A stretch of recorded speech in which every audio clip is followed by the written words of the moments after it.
at a different time, I can always send the recording to them. So I say we just kind of jump on it, and whoever jumps in, jumps in. Perfect. All right, Miss Maris, as you know, we have some of our issues that are occurring and going on. I think the biggest one is the water discussion, because this affects kind of what's been happening with some accounts that have a delinquency. So in our discussions that we had, it's the 4 buildings that do not have water meters. And then, of course, we have the 2 buildings, which is 9285 and 725, that do have meters. And this was something that was put in by the developer. I don't know why. But here we are. And the question of what's been happening is Jeannie, of course, as you know, has done the spreadsheets, done the calculations. She's not charging anybody for all usage. She's been charging homeowners for the over usage, according to the calculations coming from Conservice, the company that's on there. So I'll let you kind of address that question. Sure. So I have some concerns with the way that that's happening. First of all, I don't think that the declaration, based on my review, contemplates that. And the way that it's being done right now is essentially these owners in these 2 buildings are being charged double. So they're paying a part of the common assessment for all of the water for all 6 buildings, and then they're being charged additional. So they're paying for some overages on buildings that don't have sub-meters that you can't apportion out. So they're paying those overages, and then they're paying these overages that are being apportioned to them just because they happen to have individual sub-meters in their units. And so that is the quickest way to get the association into hot water. I do not recommend that you keep doing that. And if you've put somebody into collections due to these overages, that should be resolved. Those additional fees shouldn't be charged specifically. It's a common expense the way the declaration is written, and it should be paid by all owners out of your operating expense account based on just the total usage. Now, your declaration in 6.1, I have it pulled up here, does allow you to have a utility assessment and to assess that in proportion to usage. Now, you can do this per building. You can't do it per individual because you don't have water meters for every individual unit in the community. So you can't do it that way. But if the association wanted to break it down more equitably based on building, and then just have those buildings pay that specific water bill based on the meter for that one building, you could do that.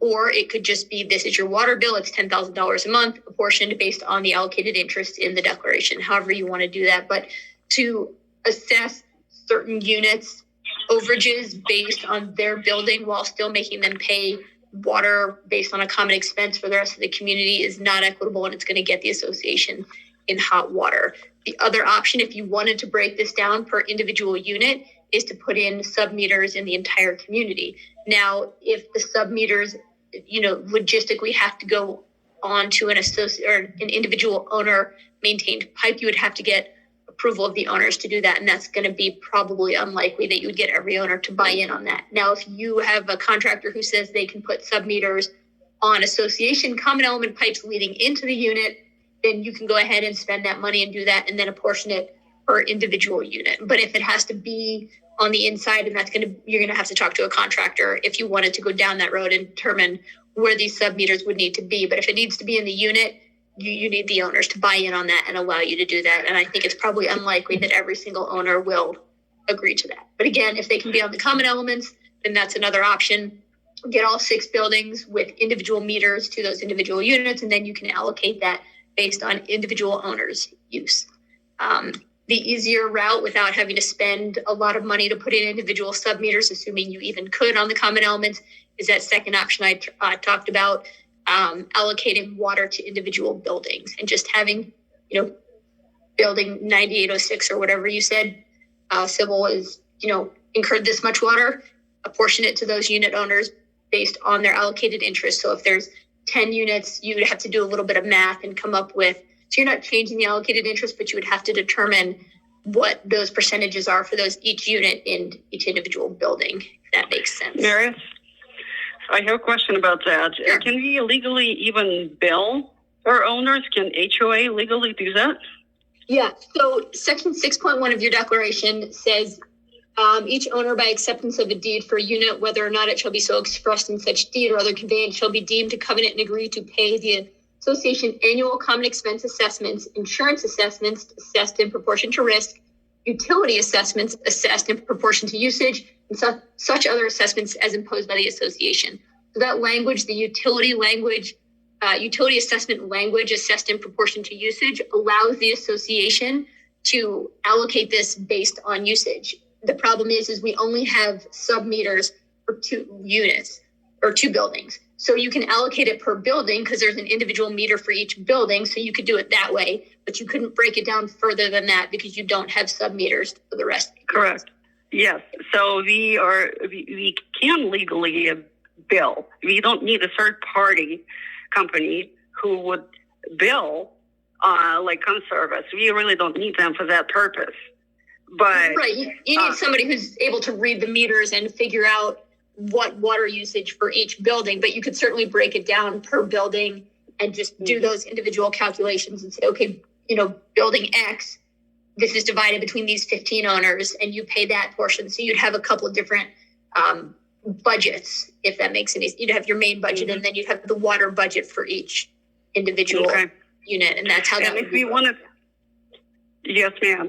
And if you wanted to install meters, but not in individual units, somewhere on a common share element, then can we ask people to pay for it, or does HOA need to have a budget to pay for that? So you could do a special assessment for that, and use that money. I'm not sure how much it would cost, but a special assessment would probably be the way you would want to go. We drafted these documents, so I haven't looked at the special assessment provision, but my recollection is, unless you specifically told us when we drafted these that you wanted a affirmative voting requirement in there, probably just the budget ratification process, and I can look really quickly, which means you would just have to go through the same process that you go through when you adopt a budget, but this is for a special assessment. So you would put it out to the special assessment is X, call a meeting, let people come in, and unless everyone, that certain percentage vetoes that budget, that special assessment, it would be deemed to be approved, and then people would owe that, and you could use that money because this is going to be a capital improvement. You're improving the community and putting in sub-meters, so you could do it that way. It just depends on whether or not the payoff is there. I'm not sure how much that would cost, but if it's going to cost $10,000 or $15,000, do you want to spend that to get sub-meters on, all 100 or however many units you have, versus the water bill is still the same. It's not like you're making any money off of it. You're just more equitably allocating water to individual owners. So how much is that worth to the individual owners versus what the association would have to pay to get those sub-meters? Yes, exactly. And that's where the problem is. What's the resolution? But you're saying that we need to basically put it to vote. Doesn't mean that 67% would have to oppose? I'm looking at your documents right now. Hold on a second to see if I can figure out see what the special assessment provision says. So, no, so special assessment, like I thought, is based on the budget ratification process. So the association may level special assessments for unbudgeted expenses or expenses in excess of those in the budget, including without limitation, the cost of any construction, restoration, or unbudgeted repairs or replacement of capital improvements that are not covered by the General Reserve Fund. And you submit it to the owners pursuant to 3034 of the Act. And again, that's just your basic budget process. So what the association would do, the board would come together and you would get your bids from your contractors and, okay, it's $15,000 to do all these sub-meters that we want to do. The board would, quote unquote, adopt that budget, that proposed budget, and send it out to the owners and say, this is the $15,000 special assessment. Each owner is responsible for X dollars based on the allocated interest in the chart. We're going to have a meeting on so-and-so date to ratify this budget. And then at that point, a majority of owners would need to show up and veto that budget. And if they don't, then it's going to be automatically ratified the same way your annual budget is. That's exactly what I thought. So so we just need a quorum for that. But how many people show up? If it's less than 67%, you will pass, just Right. like the budget does. So you don't even actually need a quorum for budget meetings. Oh, that's right. Yeah. Okay. Yeah. So yeah, I mean, you could certainly do that if that's the route you wanted to go through, and maybe your next step is talking to a contractor and seeing if you can even install sub-meters on common elements where they needed to be installed in units, and then getting a price tag on that. If it's 10,000, maybe it's worth it. If it's 40, maybe it's not worth it. I'm not sure, how important this is to the association and the owners and the board. Right, but we cannot force owners to just take that cost if we decide that they foot that bill to install those meters in their individual units. Right, you're not going to be able to force them to install it in their individual units, which is why it needs to work. It needs to be able to be done on the common elements, and you need to be able to have a contractor say, yeah, I can do this on the common elements. Because if it has to be, by the water intake on the hot water heater or however that works, then you can't force people to make modifications to the interior of their unit. Absolutely. Okay. Then your best bet is just to, if you wanted to be more accurate, is to break it down per building and just assess per building as you're allowed in 6.1 of the declaration.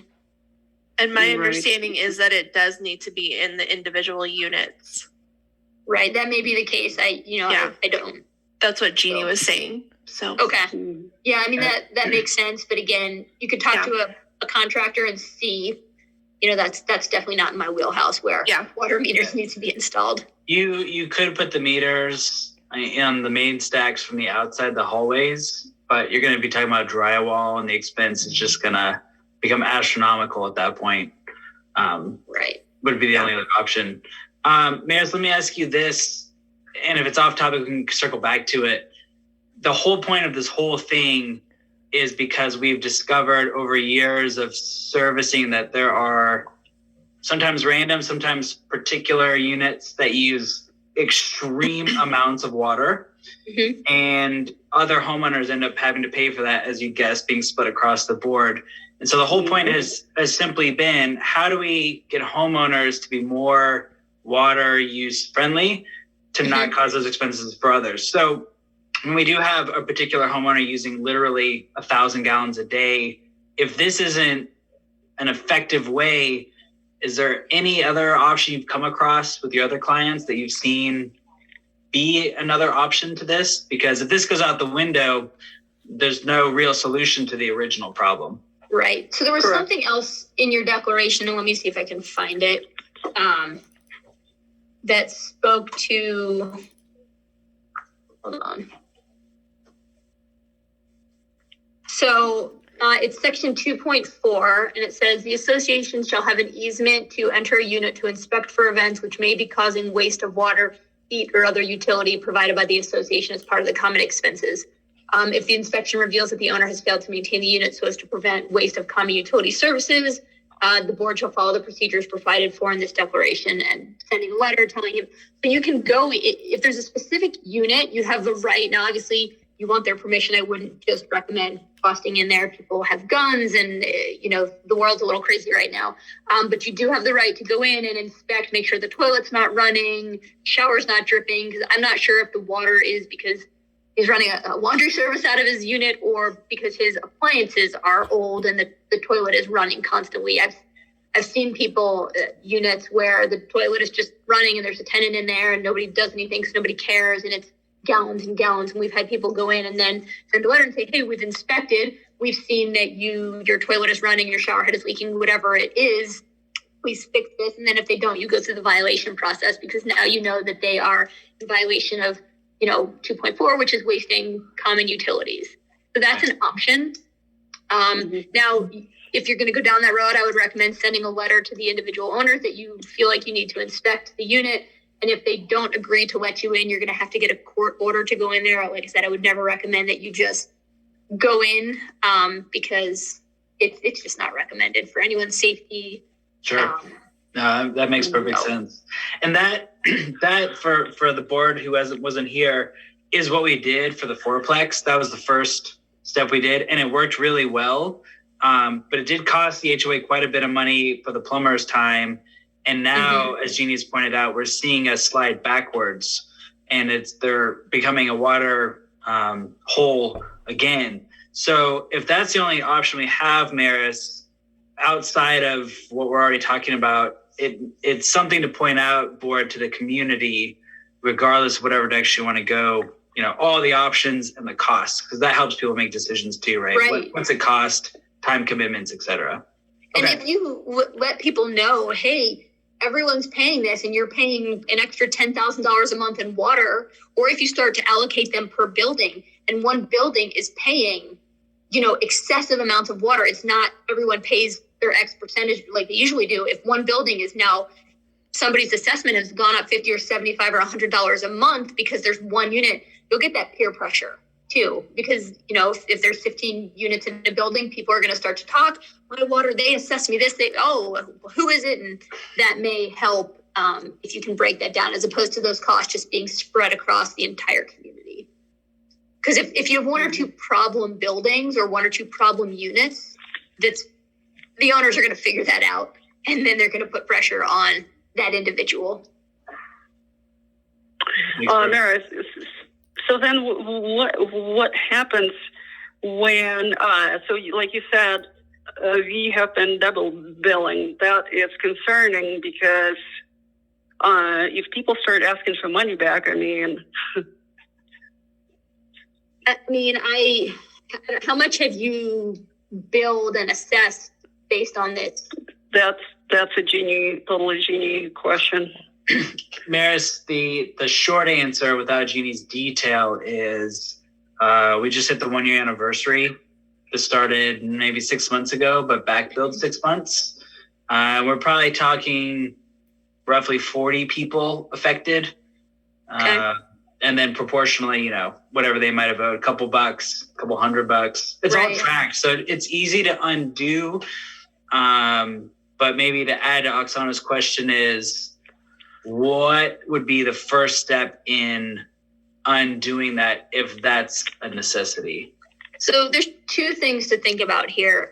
There is a Colorado case out there which says if the association is incorrectly billing assessments, but they don't realize they're not doing it in bad faith, they're acting in good faith, it doesn't have to give back the improperly billed assessment. So, that's more in the context of, hey, we did the allocated interest wrong and we overcharged you by $100 a month and undercharged you by $100. We don't have to fix that because it's too difficult. And the court's not going to make you go back in time and find people who sold and new buyers and all of that. I think you could potentially argue this, but this situation is a little bit different because it's just some of the unit owners. So if the association wanted to take that position, if people came back, they could say, look, we made a mistake. We didn't realize. We thought we were doing the right thing. We thought we were following the declaration. It was not done in bad faith. It wasn't done to target individual owners. And we're correcting it now. We talked to legal counsel. We understand that it wasn't correct. We're correcting it going forward. And that's what we're going to do. If people push it and you end up in court, I don't know how a judge would rule on this because it's not everyone in the community was affected. It's just a portion. And so the judge may find that wasn't in good faith and you weren't correctly interpreting the declaration. And that's really just a risk that's out there. So the board can decide whether or not they want to proactively try and undo those transactions or take the position, hey, we didn't do anything wrong. Now we understand. Legal counsel told us this isn't correct and we're correcting it going forward and we're going to rely on that case. And if somebody threatens to bring a lawsuit against the association, you can revisit it at that time and say, okay, maybe we refund all the money or we fight this. And, but refunding the money is going to be difficult because you're going to have to refund all the individual owners. And then you're going to have to reallocate that cost out again to all the owners in the community. And so that's going to be, for Brett and Sybil, that's going to be, I don't know. I think it could be difficult. So again, there's that case out there that would support you. It's just how a judge interprets this specific, situation.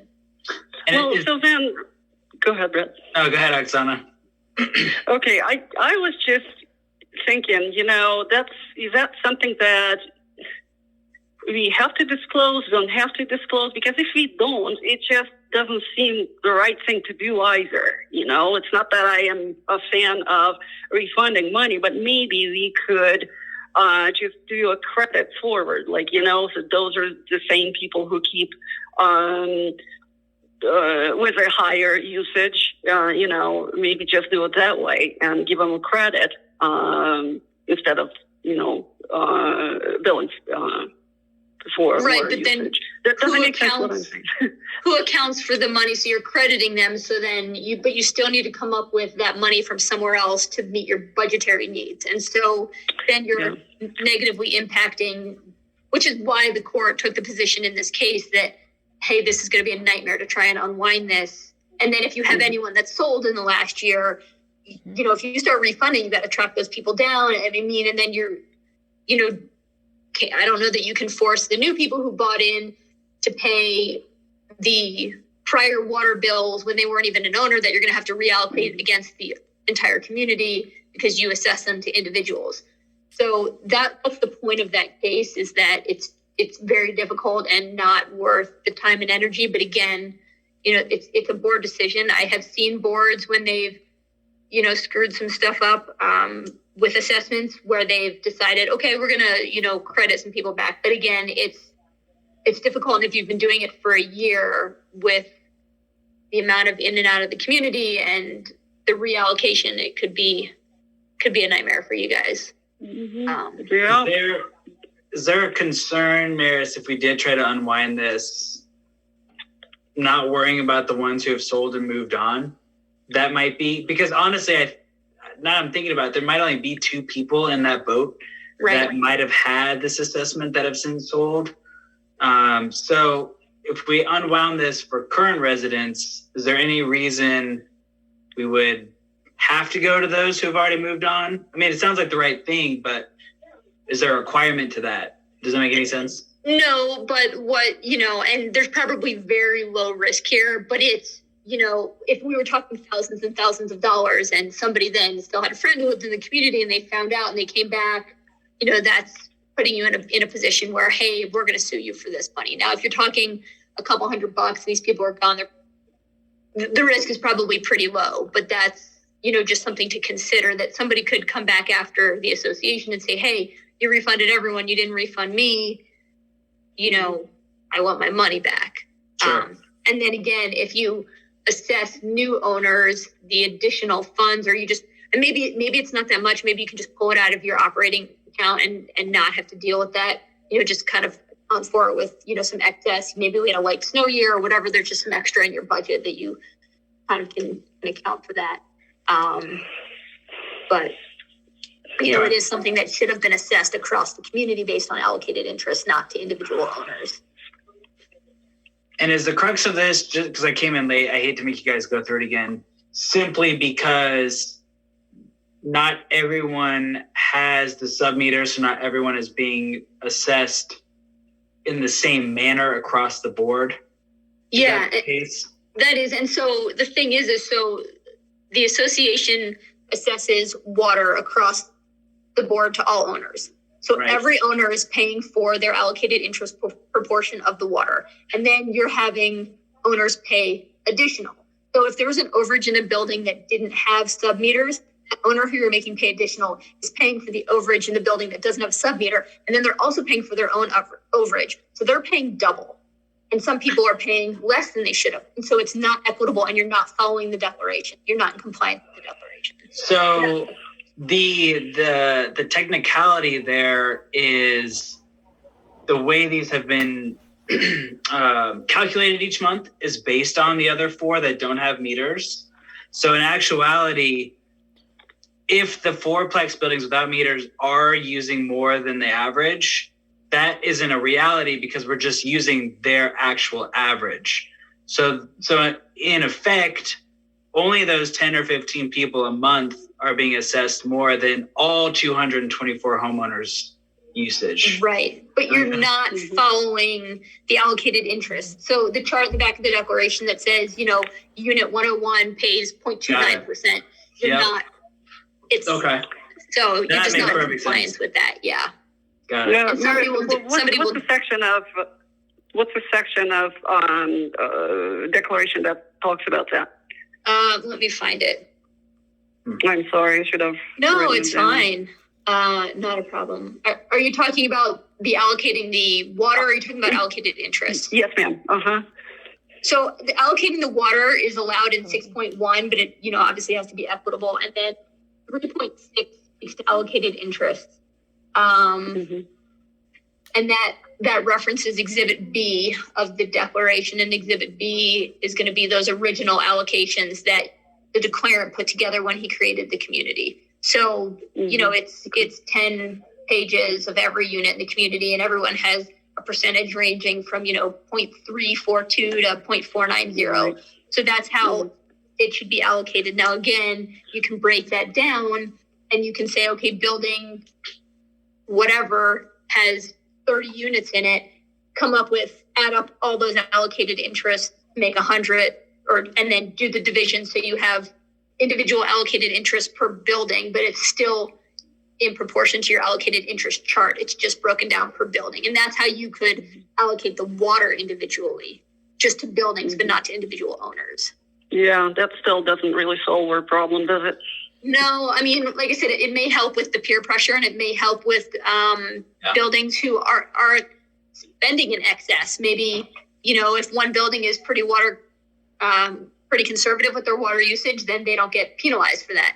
And a building who has an owner who's, whatever Brett said, 1,000 gallons over per day or whatever, maybe people start to figure that out and say, hey, Bob, what are you doing? You're killing us. They're assessing this to us, and we pay $75 more a month than every other building because our water is out of control. So. Got it. Yeah, I do think you would have neighbors being detectives and figure out who that person is. For sure.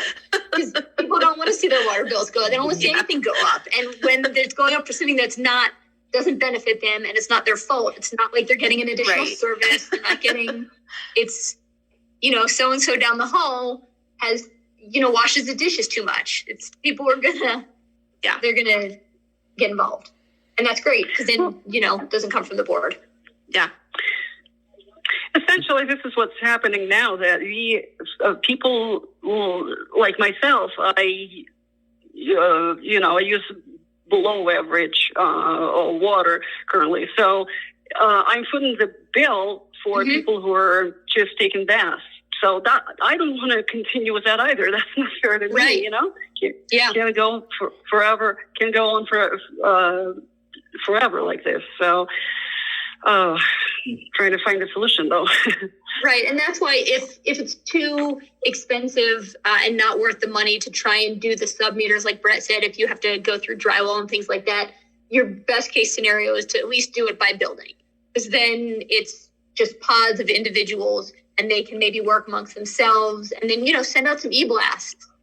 Hey, we've had high water usage. This is how they're being allocated. And then people will start to chatter amongst themselves and, we're getting dinged here. Let's see what we can do about this. Right. But Conserva still needs to read our meters regardless.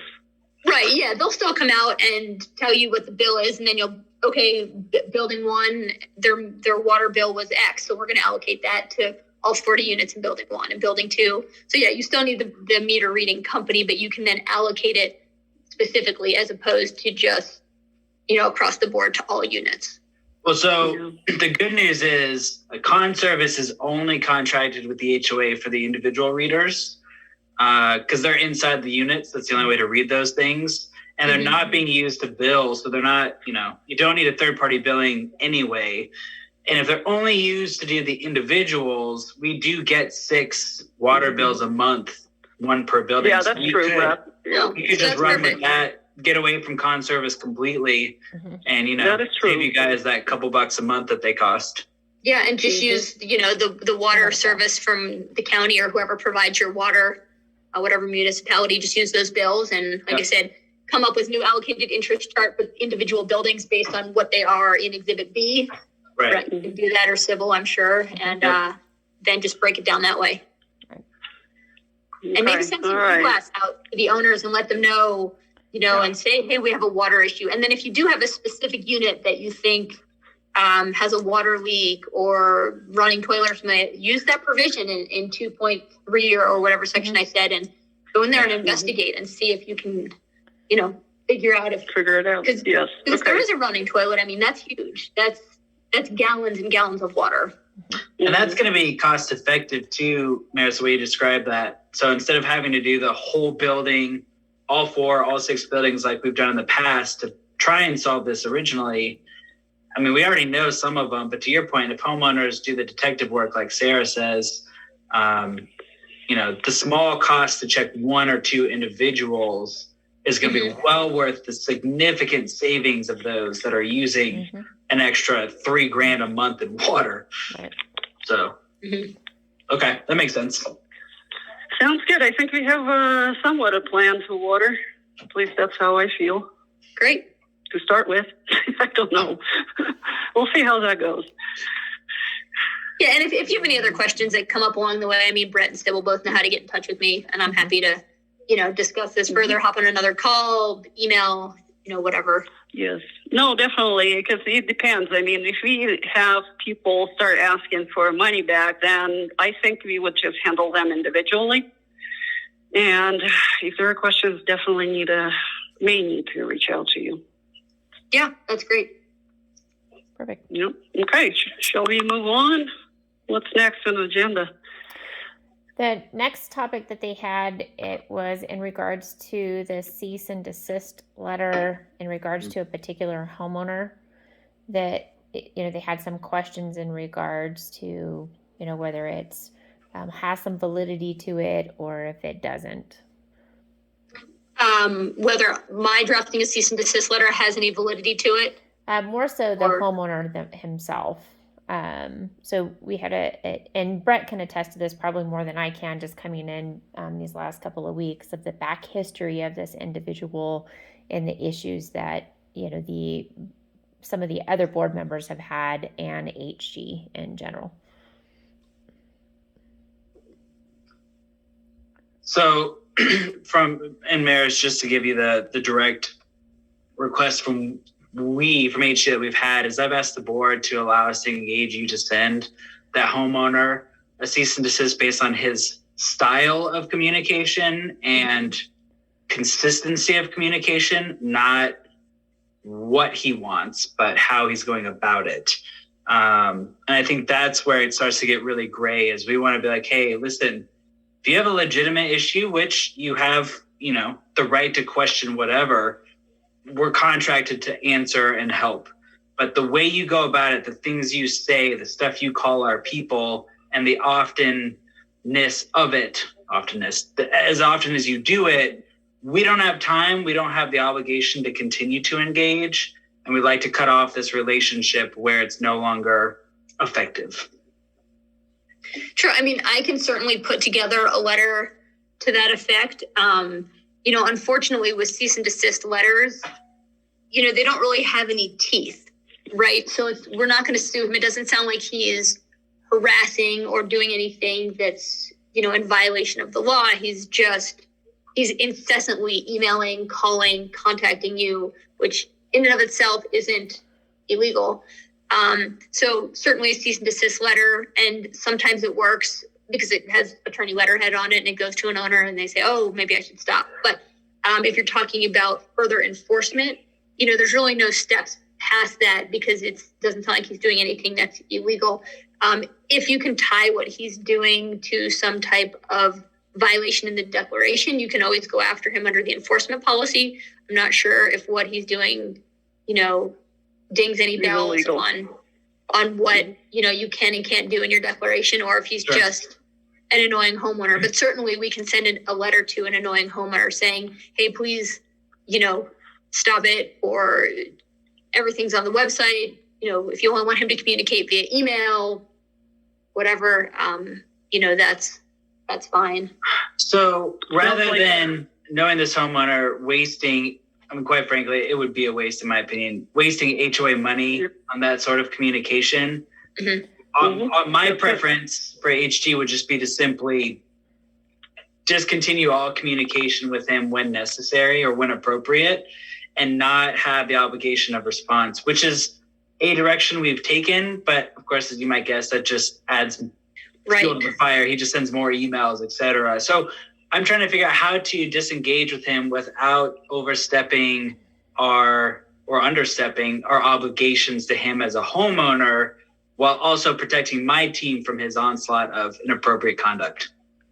Right. I mean, if the board's on board with it, if you get repetitive emails asking for the same thing, I mean, they can certainly authorize you as the management company to respond to that first email and provide documents, things that he's entitled to. And then if it's a similar email 2 minutes later or 3 minutes later, to just ignore those, as long as you're responding to any legitimate request. But if you make that same legitimate request 10 times, the 9 additional times are not legitimate. The first time was legitimate. Respond to that and ignore the rest. You can certainly, not discuss things with him on the phone and tell him that, we're happy to have him attend board meetings. They're always open to raise any issues. That is the appropriate forum. And you can put that in a letter as well. I don't know if it'll do anything. You obviously know him and his personality, but certainly the board can direct HG to say, yeah, we're going to respond to legitimate requests. The rest, complaints, concerns, things like that, just bring them up at the board meeting. Please attend the board meeting. The schedule's posted on the website. They're once a month or whenever they are, and everything. And then follow your conduct of meetings policy. You can shut him down there. Probably says something along the lines of 5 minutes per owner for open forum. Give him his 5 minutes and then tell him that's it. Okay. Makes sense. Okay, that's that. So next topic, I'm sorry if I'm interjecting. I'm looking at my list of items. It kind of ties into it because it's why this individual keeps nagging everybody for this information. So wanted to talk about rental units versus or owner occupied, grandfathered leases. It sounds like to me we have been kind of operating in a gray area. I wanted to get clarity on that, what's legal, what's not. So please take it away. So are you talking about like short-term rentals? I don't remember. I have to look off the top of my head. No. So when the unit is bought as a rental versus homeowner, occupied, it is my understanding that they get some kickback as far as tax because the unit was bought for rental purposes. So this specific unit or a couple of units were, if I understand correctly, they were bought as rental units, but now one of them is rented out, another one is homeowner occupied. Okay. So now Brad and Sybil may be able to fill you in on that, on details, but part of the reason that he keeps nagging is because he wants to dispute his fees. We have, I don't know how many pages of the fees that I have seen assessed to him, and I want to know if they're valid or not and put this issue to bed.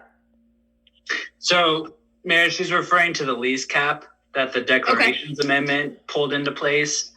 And I'm sure you recall, we went through the process of how do we capture everybody within that cap and document it in the master. So he ended up being one who we were aware of was likely renting one or both of his units prior to the amendment. And then we sent out the notifications, had all the meetings, etc.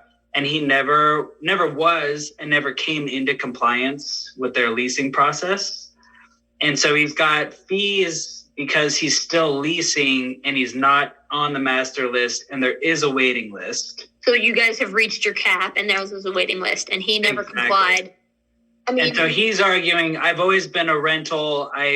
There's no reason I can't be on the list. And the crux of it is he's never been in compliance. He never came into compliance. And he never followed the process to get on the list. And here we are now. So, and probably a conversation with litigation is, and I can pop down and talk to the head of the litigation department when I get off the call with you.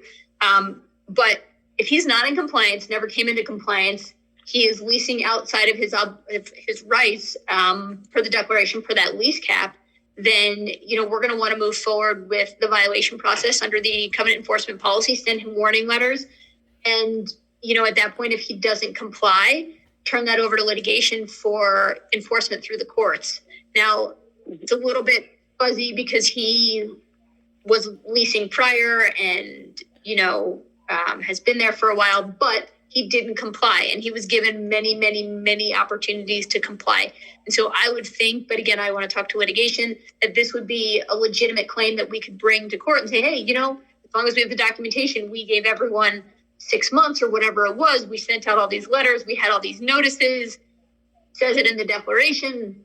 He didn't comply, so therefore he's deemed to not be a renter, not be a unit that's rented. And if he doesn't comply with the proper process now and get on the list and wait for his turn, then he's just in violation of the declaration, and go about it that way. But again, I can pop down to litigation and confirm that there's nothing weird with that situation, just given, the history that he's been renting for so long. But again, because he didn't comply, my gut would be to say, we go forward with the enforcement process under our covenant enforcement policy and give him his warning letters and his opportunities, and he doesn't comply, we take him to court. I'd be curious if it just real fast, if it helps or adds the conversation or not, that prior to the cap being put in place with the amendment, there was already a leasing policy that through the declarations required reporting, et and he voluntarily admitted, right, that he's not going to comply and doesn't care. So even prior to the master list amendment, he was not in compliance with the previous process either. So he was never, in our history with the community, which was prior to him purchasing, ever in compliance with any declarations process for leasing. Right. And that, if we ended up in court, that would just be something that we could bring up as, hey, this is his history. Here's some additional facts for you to consider, Your Honor, etc. Okay. Look at his history. But now that the declaration is amended, anything that he wasn't doing in compliance with that is now a moot point. But Sure. Again, certainly good to bring up and say, and by the way, his entire history of the last 10 years is him blatantly not complying. Right. Okay. Okay. So then, if I understand this correctly, then up to the amendment, it's a moot point. Now, we can only charge him for violations, charge fees from that point forward, right? Right. For the leasing cap violation, yes, it would be okay from the time of the amendment. So anything prior does not stand. Is that right? I mean, fine-wise, I'm not sure if you have a bunch of fines on the books from him. You may be able to add those in. They're already there. He was fined prior to the amendment for not being compliant, and then the amendment came through, and now he has new fines for the new process. Have you thought about just going forward with collections? Not even a covenant enforcement violation, but just turning him into collections? He falls in both categories, and actually we're going to be reaching out based on board direction for either or both of those. Right. How much does he owe outstanding? If you ignore the water piece, right, which sounds like we'll need to, he's somewhere in the probably 12 to 1,300 per condo. Okay. Yeah. I mean, if it gets, really high, foreclosure is always an option. Probably not with that amount, but, collections, just a regular collection lawsuit for a money judgment, and then covenant enforcement, you could get, go at him with a two-pronged approach: collections to recover the money, covenant enforcement to get a court order to tell him to stop. And then if he doesn't stop, you go to the court, you say he's in violation, and then the court issues a bench warrant. And then I've seen people get, pulled over for running a stop sign and get arrested because there's a bench warrant out there. So, that's always unpleasant when you end up in jail. So, right. So Maris, and another thing, just so I'm clear, are we talking about both units? Because he occupies one and he rents out another. So does this apply to both units or just the one? No, it would just be the unit that the fines are accruing to. So the unit that he's renting on. So you couldn't take him into collections for the unit that he lives in unless that unit isn't paying assessments or has fines on that unit. but they should be allocated to the individual unit, not the owner. His second unit is occupied by his sister who's on the deed with him. But that only happened in May of last year. So he does have fees and fines on that account when it was a rental prior to her moving in. So that one still falls under not currently the leasing, but on the collection side still. Yeah, you could certainly turn that one over too then if there are outstanding fines hang on, violations. Brett, how do you know who occupies that unit? Because his renter would reach out to us with requests and needs constantly. And then we have Yasmin's move-in date when she paid for her move-in, move-out process last year, where she submitted applications for it. Well, so I happen to know that they're both in deed because it was quitclaim, but it's actually Jonathan who lives there. Okay, we're going off the paperwork they've submitted.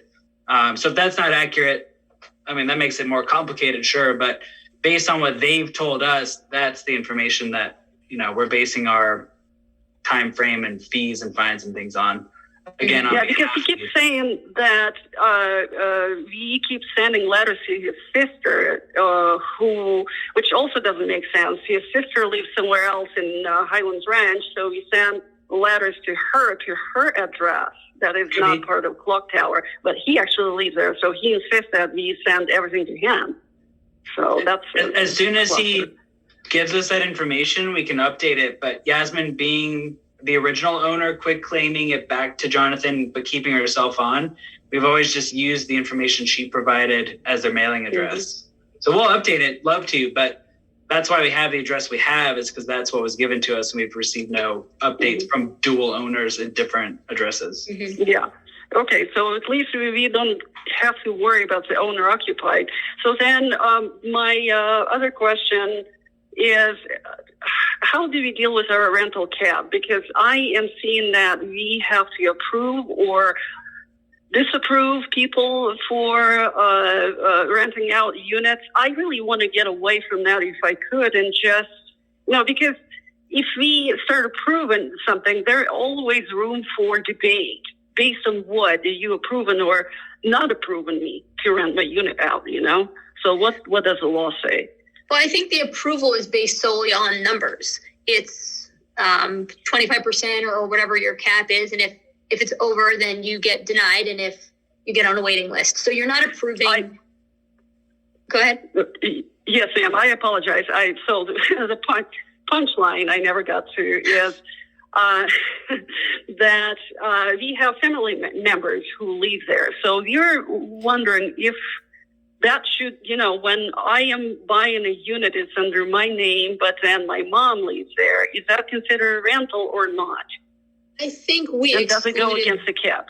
Excluded that from, and I can look in your declaration. Yeah. I'm pretty sure we excluded that in the past, and it's not counting towards our rental cap, but that person, if they turn around and sell it, that unit cannot be rented. They would have to get on the rental list, and they wouldn't get any preferential treatment. Right. That's how it's been treated in the past. Okay. So it does not go against the cap? So if you look at 7.2, says leasing shall not include the occupancy of the unit by the child or parent of an owner. And then it goes on to say, for purposes of this declaration, occupancy by a roommate of an owner who occupies the unit as such owner's primary residence shall not constitute leasing under the declaration. So those are the exclusions. So if your mom lives there or your kid lives there or you have a roommate, that's not going to be considered leasing. It's not going to go towards that cap. If your, third cousin lives there, that's leasing. Right. Okay, but how do you prove that though? Right. What can we request from them? Yeah. So in the past, we had asked for information because I know that we have a couple units in our building where the kids have bought it in their name just for financial purposes and money purposes, and they were able to provide documentation.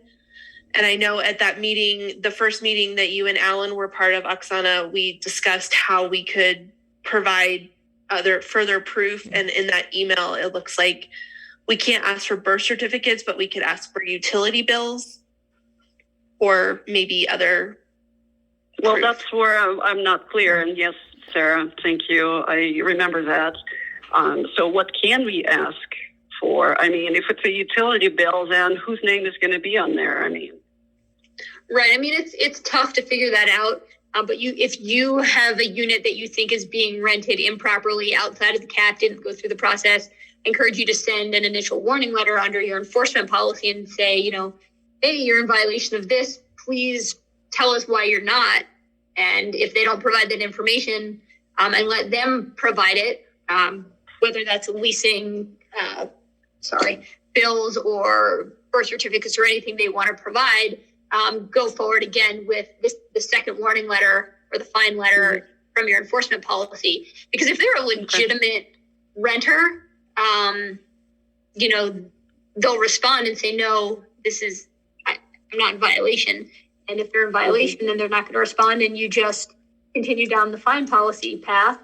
And if they still don't comply, you turn it over to us, and we take them to court based on the fact that they didn't go through the leasing requirements in the declaration. okay. And just recall, if you end up in court on any of this and the association prevails, and obviously we wouldn't recommend taking anything to court unless we think you have a very high chance of prevailing, you're going to be able to recover all of your attorney's fees incurred, and then assess those back. Yeah. We don't want to take anyone to court, do we? Right. We want to avoid that as much as possible.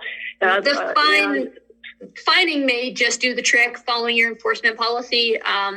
That's really, that in court are your two mechanisms that you have to enforce. I mean, that's really what it comes down to as an association. Obviously you have all your remedies with people who are delinquent on their assessments and moving forward under your collection policy and being able to recover those funds, and then, enforcing for covenant violations following your policy. And if you can't get people to comply following your policy, court is your remedy. And the reason the legislature allows you to recover your funds is because it's not fair to put that burden on the owners for one individual who doesn't want to comply. So unfortunately, that is the way to do it. That's really the only options that you have in this association. Got it. Okay, perfect. What's next on the agenda? I think that was it. I think the question was only more so leading towards, family-owned occupied units,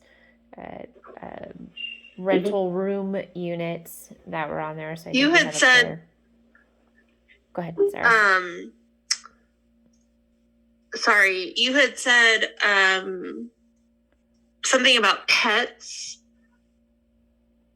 That it could be discriminatory, and then also about the rental fee, that we may want to change the verbiage, and that it may need to be a yearly fee.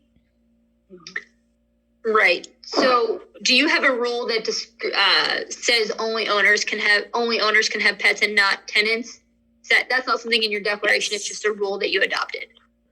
So does it say that currently? Not in the declaration. I don't believe so. I think we want to make that a change, but you want to make that change. It's not out there yet. It is out there as part of the leasing part. I thought it was in the leasing policy. Yeah, it is. So my only concern with that is that the Colorado courts have not specifically dealt with this issue. However, there are other states around the country that have dealt with that issue, and they have come down on the side of it's discriminatory to create two classes of people living in one community: people who can have pets and people who can't have pets. It's possible that you could get yourself into hot water by prohibiting tenants to have pets. Like I said, it hasn't been dealt with in Colorado, so I don't know how a court would rule on that. They would likely look to other states and say, okay, that's persuasive authority. These other 5 states determined that this wasn't okay, so we're going to go the same way. It hasn't been challenged. I have some communities that do that. They haven't gotten into any hot water. I have some that shy away from it because they don't want the risk. You can certainly do it. Just understand that there is risk out there. And if somebody wants to bring a claim against the association for discrimination because you're not letting tenants have pets while owners can have pets, at that point, we probably want to revisit that policy and decide, whether that fight's worth it. Do you want to be the test piece in Colorado that, sets the law. But it may never get raised. It's just one of those things where, do you have that person, that one individual who's going to say, hey, no, this isn't, I don't like this. Again, that's a board decision. Just understand that there is some risk with that if you go down that road. So then we would need to start collecting the pet fee from the renters. Right. If you have a pet policy that says there's a pet deposit, or you have DNA testing for dog waste or anything like that, that would then apply to anyone. To them. Okay. And that's fine. They have to comply with all the same rules as everyone else. Okay. So. Okay, and is there a cap on if you wanted to collect deposits, refundable, I assume? Is there a cap for that? No, if you just want a deposit for damage for tenants, that's fine. I think my concern was whatever you were charging per month just to have leases out there. What is that fee tied to? What's the basis for it? Is it just a penalty against the owner because they're renting? Or can you actually tie it to the administrative costs of HG or the board or some additional cost? There has to be some basis for it. The last thing you want is just an arbitrary fee that only applies to certain owners. And it's, like I said, just a penalty because you happen to be renting. So you have to pay an extra $100 a month. That's not, if somebody challenges that, that's not going to fly in court. If you can tie it to, hey, it costs HG $50 a month or $10, whatever it is, to administer these and to do the checks that they need to do, and it's an administrative cost that you can justify, or obviously if it's a deposit, that's fine because it's going to be refundable unless there's damage.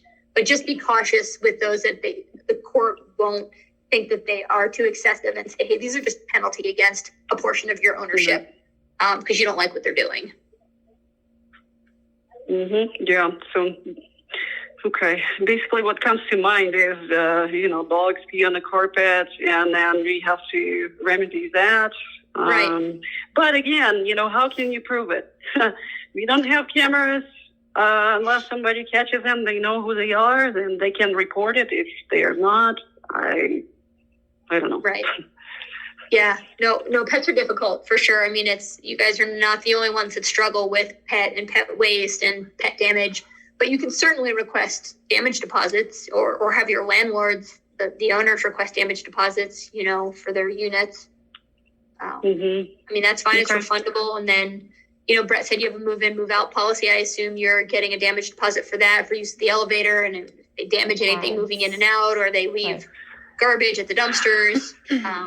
All of the above. Yep. And we also have to pay for if only they paid it. Right, Sybil? If only they paid it. Yeah. They fined her on those $50 fees. And we just had, in my building, 2 people move out last weekend, and no pads. They didn't pick up the key. It's a free world. Move in, move out. And move out in the middle of the night in our building. And throw mattresses in the dumpsters. They took pictures with them, too. Apparently that artwork in entryway was of value to them. Yeah. So you have a bare wall where you have 3 pictures. It boggles my mind sometimes. Yeah, and we had... Well, I assume that, I can't... No, I think so. We had museum secure hooks, so you have to use a screwdriver to take those things off. Yeah. So they put effort into it, that's for sure. They left the holes. Well, I hope they enjoy them more than we did, apparently. But one other thing I wanted to touch on, I really don't want to spend a whole lot of time on it right now. We should probably circle back. Townhomes. We have upcoming meeting with them, and Mary, I know you drafted a letter. Jeannie had compiled a response to you. I don't know if she's sent it yet or not, but there are some corrections. I haven't received it, but if you want to send it, I'll take a look. She will be the one to do that. She put so much work into that. It's unbelievable. And basically we're up against the wall with them because they owe us some money. you know, we don't really have much room to wiggle because it's one-sided agreement, it seems like. So I was thinking, you know, if we to do anything, can we separate from them? Because it's been going on since inception, and they're not interested in doing anything for us. It will continue. You mean separate? I mean, well, the problem is a lot of the space that you guys share space, so I don't know how. We wouldn't be able to separate completely because we're moated in by their property. We can't access they own land around us. Yeah. Right. Yeah. You're tied to them, unfortunately, unless they deed you some property, which they're not going to do. So you're stuck with them, and that agreement, I will tell you, took us a couple years, 2 years, Brett, to get that thing in place, and it's way better than what we had before. Yeah. What? Yes. Way better. It is. Surprisingly, it's crazy how much better it is. It used to be even worse. Oh my God. And it took, I think it took about 2 years and many, many, many meetings with both boards, with this board. So I would be. Go ahead. You would be careful. I would breaking the rules, right? I don't think that they would be willing to renegotiate that. After the time. They're not interested in that. They have a sweet deal. Why would they? Yes. So then the only recourse we have not pay them, withhold payments. I mean, they collect interest. I believe it's 8% per annum. I don't know what else to do. Do you owe them money that you believe is not legitimate, or do you just owe them money that you haven't paid yet? Well, and again, Jeannie has his entire history of it, but some of it is that they decided to put a bid out without our permission, and now they are demanding money for it. I believe it's for landscaping, so they basically engaged in bidding without our permission. They didn't, plainly, they didn't give us enough time to respond even. So they're breaking their own rules. Well, and they also paid part of the deposit for it too already. So they're on the hook for. Right. So if they're in breach of the contract, of the agreement, and they haven't followed the terms, then that's a different story. Yeah. Because then maybe we have subtraction there. But if they've done everything by the book and we just haven't paid them yet, then it's, that's unfortunate, but we don't really have a lot of recourse there. But again, if they're in breach and we can say, hey, you didn't have the right to do this, you did this outside of the bounds of the contract, this wasn't permissible, then, maybe we can get out of some of those funds. But it really depends on the circumstances leading up to the amount that you owe and how that happened. Was it them or was it us, or it's just life? It just kind of depends what they did.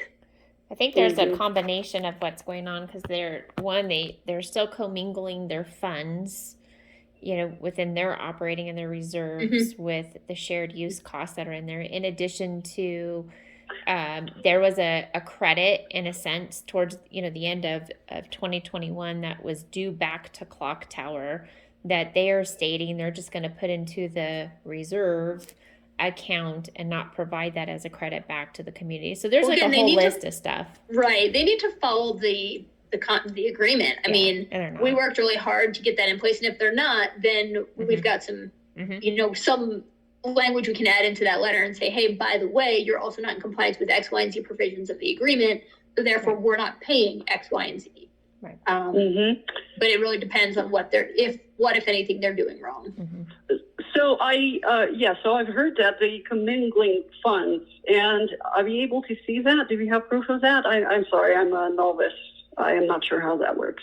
There actually I was talking to Jeannie about it last Wednesday or Thursday. I can't remember which day we had a conversation about it, where the financials are not separate. So it's townhomes. It's just their financials. The shared use portion is not a separate financial, which is what is in the shared use agreement of stating they cannot commingle funds. Yes. So we don't know Absolutely. what what they're bringing in from their assessments and their operating fund versus what they've used. And my recollection is that you're entitled to see the records from that agreement. We do. So, but we can. That's how we can tell that they're commingling. Maybe we make a records request then, and see if we can get copies of that to figure out what's going on. I think that would be good. So we actually know what we're talking about. Yeah. What a cluster, huh? Yeah. It's unfortunately always been tough with them. They just they're not good about communicating. They're not good about tracking their finances. They do whatever they want. We've had this conversation with them many, many times, and they kind of step in line for a little bit, and then they fall back out of line, and it's kind of this cycle with them, unfortunately. Yes. Okay. Well, I know Jeannie's still working on it, or she was working on it, and I don't know if she needs input from us. I mean, I don't have very much history of it, but I just go by what she's telling us, and I read the agreement. So she'll provide those corrections to you, and maybe we move forward with just the letter. But if you ever wanted to take into court, I mean, explain this to me.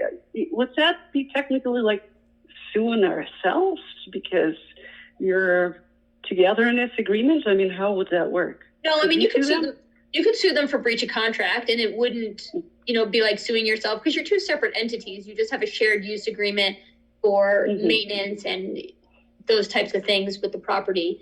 So we could certainly sue them for breach of contract. I am sure we put an attorney's fees clause in there, so the prevailing party would recover their attorney's fees, and then you would get a court order saying, yes, they're either in breach and they need to do X, Y, and Z, or no, you're wrong, they're not in breach.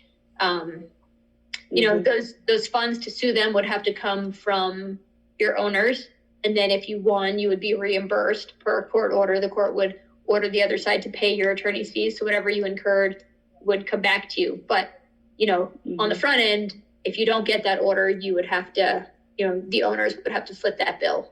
Foot the bill. Yeah, there is always a risk. And it's not like we want to fight. We don't. Right. But it just seems like there is no other way. At least from my perspective. All right, awesome. I have one last question. Have a neighbor of mine, renters, I think they wrote every code in a book in a short amount of time they lived here. Don't know what to do with them. Kind of thinking about maybe petitioning for eviction. They have multiple parking violations, multiple noise ordinance violations. What else will help me out? I mean, defamation. Barbecue over this weekend. Harassment of neighbors. All of that in writing, too. So have evidentiary support for that. Are they a renter? So. They are. Oh, wow. Owners are non-responsive, and I can imagine why. They just don't want to deal with it. Are they paying the fines associated with the violations you're sending, or are the fines racking up with them too? No, funny enough, they actually paid it. That was on there, but we also have, in addition to all of these issues, because they're parking in other spots in the garage. I just had to tag their BMW for tow on Friday because they were in somebody else's spot, and they just move over. They just keep going, and we just keep going, they keep going. And then they were grilling again. They grill on their patio. Well, you have the nets hanging close